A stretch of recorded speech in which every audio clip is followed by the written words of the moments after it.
Hello everyone. आज हम लोग रिडेम्पशन ऑफ डिबेंचर से सवाल बनाते हैं जहां पे कि डिबेंचर का रिडेम्पशन इंस्टॉलमेंट में होना है। ये जो इंस्टॉलमेंट में डिबेंचर का रिडेम्पशन होता है इसे एनुअल इंस्टॉलमेंट मेथड या एनुअल ड्राइंग्स मेथड या ड्रॉ ऑफ लॉट्स मेथड भी कहते हैं। तो देखते हैं पहले सवाल।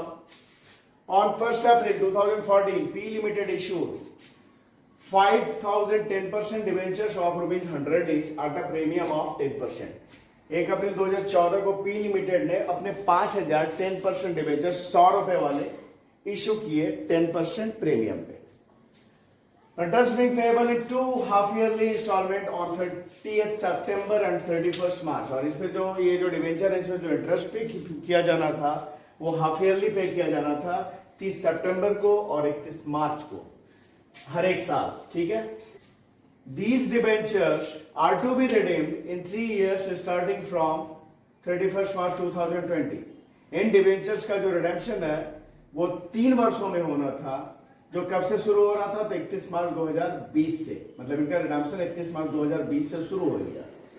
और drawing lots for ₹1 lakh, ₹2 lakh and ₹3 lakh. और इनका जो रिडेम्पशन शुरू हुआ 31 मार्च 2020 से शुरू हुआ। और कैसे कैसे हुआ रिडेम्पशन? तो पहले साल 31 मार्च 2020 को जो रिडेम्पशन हुआ 1 लाख रुपए का डिबेंचर रिडीम किया गया। उसके आगे वाले साल 2 लाख रुपए का डिबेंचर रिडीम किया गया और उसके आगे वाले साल 3 लाख रुपए का डिबेंचर रिडीम किया गया। Required investment was made in fixed deposit of the bank. जो भी आवश्यक इन्वेस्टमेंट करना था वो किया गया। कैसे? तो बैंक में फिक्स्ड डिपॉजिट करा के। पास necessary journal entries for issue and redemption. हमें इशू और रिडेम्पशन से रिलेटेड जो जर्नल एंट्री है वो करने हैं। Ignore payment of interest. Payment of interest पे ध्यान नहीं देना, मतलब इंटरेस्ट के पेमेंट का कोई एंट्री नहीं करना है। ठीक है, तो शुरू करते हैं एंट्री।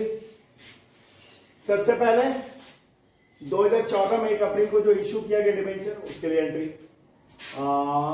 2014 में अप्रैल 1 को क्या भाई डिबेंचर जो इशू किया गया ₹100 वाला 10% प्रीमियम पे इशू किया गया है।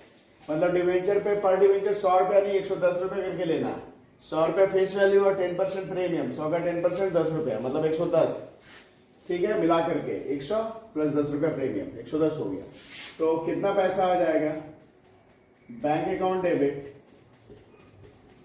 5,000 debenture multiply 110 5,50,000 to 10% debenture application and allotment account 5,50,000। ठीक है, ये हो गया एप्लीकेशन मनी लेने की एंट्री। उसके इस एप्लीकेशन मनी को उसी डेट को डिबेंचर अकाउंट में किया जाएगा ट्रांसफर। तो 10% debenture application and allotment account debit to 10% debenture account to security premium reserve account. ये 5,50,000 रुपया एप्लीकेशन मनी। इसमें से डिबेंचर अकाउंट में कितना जाएगा? 5 लाख। और 5,000 मल्टीप्लाई 100 5 लाख रुपया जाएगा डिबेंचर अकाउंट में। ठीक है, फेस वैल्यू जो है वो डिबेंचर अकाउंट में जाएगा और जो प्रीमियम का पैसा है वो सिक्योरिटी प्रीमियम रिजर्व में दिखाएंगे। कितना? तो 50,000 5,000 गुने 10। ठीक है, तो ये डिबेंचर को इशू करने के समय का एंट्री हो गया है ना। अब रिडेम्पशन की बारी आ रही है। वो शुरू कब से हो रहा है भाई? 31 मार्च 2020 से और 3 किस्तों में किया जाएगा इनका रिडेम्पशन।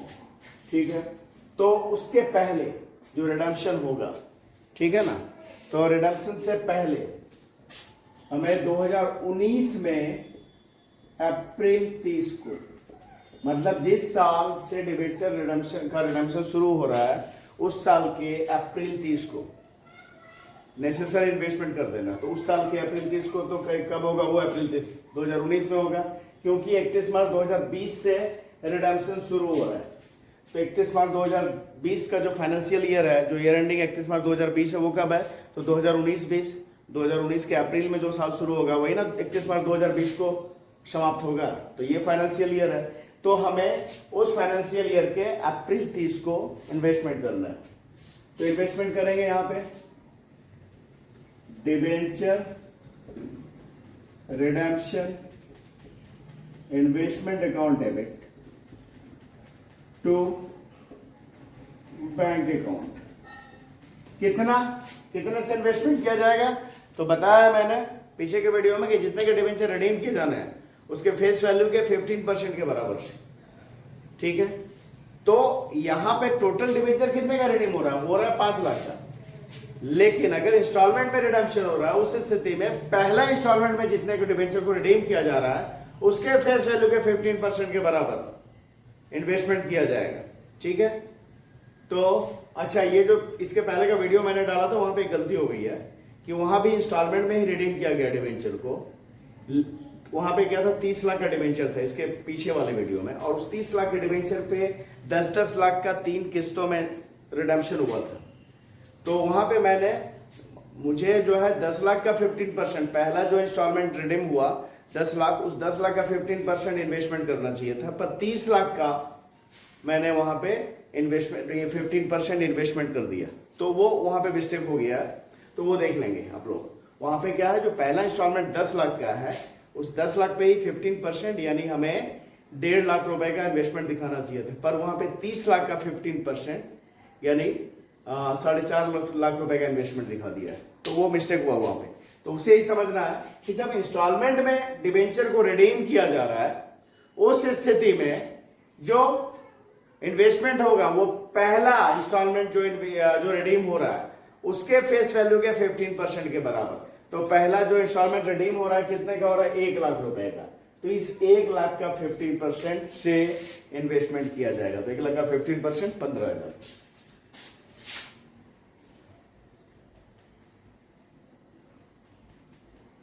ठीक है, ये इन्वेस्टमेंट किया गया। अब बारी आता है रिडेम्पशन के समय की, यानी 2020 में मार्च 31 को। सबसे पहले डीआरआर क्रिएट होना है। डीआरआर क्रिएट कितने से होगा भाई? तो जितने का डिबेंचर रिडीम होना है टोटल डिबेंचर उसके फेस वैल्यू के 10% के बराबर। तो टोटल डिबेंचर कितना रिडीम होना है? 5 लाख का डिबेंचर, और 5 लाख का 10% 50,000। तो जो डीआरआर क्रिएट होगा, डिबेंचर रिडेम्पशन रिजर्व क्रिएट होगा, वो 50,000 से क्रिएट होगा। तो उसके लिए entry statement of profit and loss account debit to debenture redemption reserve account. कितना हो गया? 50,000। ठीक है, ये एंट्री हो गया। अब डिबेंचर को रिडीम करना है। और अच्छा, यहां पे इंटरेस्ट था सवाल में, इंटरेस्ट जो हाफ ईयरली पे हो रहा है, लेकिन सवाल में दिया हुआ है कि इग्नोर पेमेंट ऑफ इंटरेस्ट, इसलिए हम लोग इंटरेस्ट के पेमेंट की एंट्री नहीं करेंगे। अदरवाइज इंटरेस्ट के पेमेंट की भी एंट्री करते, जैसा कि पीछे वाले वीडियो में इंटरेस्ट का पेमेंट की एंट्री भी की है मैंने। ठीक है, तो यहाँ पे इंटरेस्ट का पेमेंट को नहीं दिखाना, तो सीधा बात करते हैं डिबेंचर के रिडम्पशन की। तो इस साल, पहले साल 31 मार्च 2020 को 1 लाख का डिबेंचर रिडीम हो रहा है, तो उन डिबेंचर को डिबेंचर होल्डर के अकाउंट में करेंगे ट्रांसफर। तो होगा कितना परसेंट डिबेंचर है भाई? 10%। तो 10% debenture account debit to debenture holder account. कितना? 1 लाख का डिबेंचर डिबेंचर होल्डर के अकाउंट में हो गया ट्रांसफर। अब इसका करेंगे पेमेंट। 2020 में ही मार्च 31 को डिबेंचर होल्डर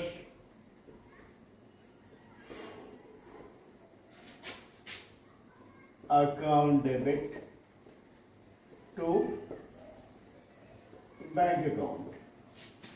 कितना? 1 लाख का कर दिया गया पेमेंट। अब 2021 में हम डिबेंचर को रिडीम करेंगे। अगला इंस्टॉलमेंट जो रिडीम करना है कब करना है? 2021 में। कितने का? डिबेंचर होगा 2021 में मार्च 31 को, तो 2 लाख के रुपए का डिबेंचर। तो 2021 में मार्च 31 को। अच्छा, एक चीज हम लोग समझ लेते हैं यहाँ पे क्या है, जब डिबेंचर को जब रिडीम कर दिया जाता है ना, तो रिडीम करने से पहले जो इन्वेस्टमेंट किया था नेसेसरी, उस इन्वेस्टमेंट को बेच दिया जाता है, और जो डिबेंचर रिडेम्पशन रिजर्व क्रिएट हुआ है, वो डिबेंचर रिडेम्पशन रिजर्व का बैलेंस जब रिडीम हो गया डिबेंचर, उसे जनरल रिजर्व में कर देते हैं ट्रांसफर। लेकिन यहाँ पे मैंने नहीं किया, ऐसा इसलिए क्योंकि जब सारे डिबेंचर रिडीम हो जाएंगे लास्ट इंस्टॉलमेंट तक, क्योंकि यहाँ पे सारा डिबेंचर रिडीम नहीं हुआ, मात्र 1 लाख का डिबेंचर रिडीम हुआ, टोटल 5 लाख रुपए का डिबेंचर रिडीम होना है, क्योंकि यहाँ इंस्टॉलमेंट में रिडेम्पशन चल रहा है। तो लास्ट इंस्टॉलमेंट में जब सारे डिबेंचर रिडीम हो जाएंगे, उस साल इन्वेस्टमेंट को बेचा जाएगा और डीआरआर का जो भी बैलेंस है उसे जनरल रिजर्व में ट्रांसफर किया जाएगा। ठीक है, तो अब 2021 में फिर डिबेंचर को डिबेंचर होल्डर के अकाउंट में किया गया transfer, 10% debenture account debit to debenture holders account. कितना, इस वक्त 2 लाख का डिबेंचर रिडीम हो रहा है, ठीक है ना। अब इसे किया जाएगा पेमेंट, तो debenture holders account debit to bank account. ये 2 लाख का डिबेंचर भी रिडीम हो गया।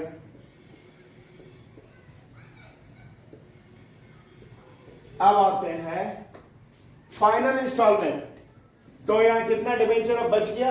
अब बच गया 2 लाख रुपए का डिबेंचर। 1 लाख पहले साल में, मतलब 2020 में रिडीम कर दिया गया था, उसके बाद में 2021 में 2 लाख का डिबेंचर और रिडीम किया गया था, तो टोटल 5 लाख रुपए के डिबेंचर में 3 लाख रुपए के डिबेंचर रिडीम हो गए थे। अब बच गए 2 लाख के डिबेंचर, उन्हें इस साल रिडीम किया जाएगा और ये फाइनल है। इसके बाद सारे डिबेंचर के रिडम्पशन हो जाएंगे, इसलिए यहां पे इन्वेस्टमेंट को बेच लिया जाएगा। 2022 में मार्च 31 को इन्वेस्टमेंट को बेचा जाएगा। तो bank account debit to debenture redemption investment account. कितने का इन्वेस्टमेंट था भाई? 15,000 रुपए का, इसे बेच दिया गया।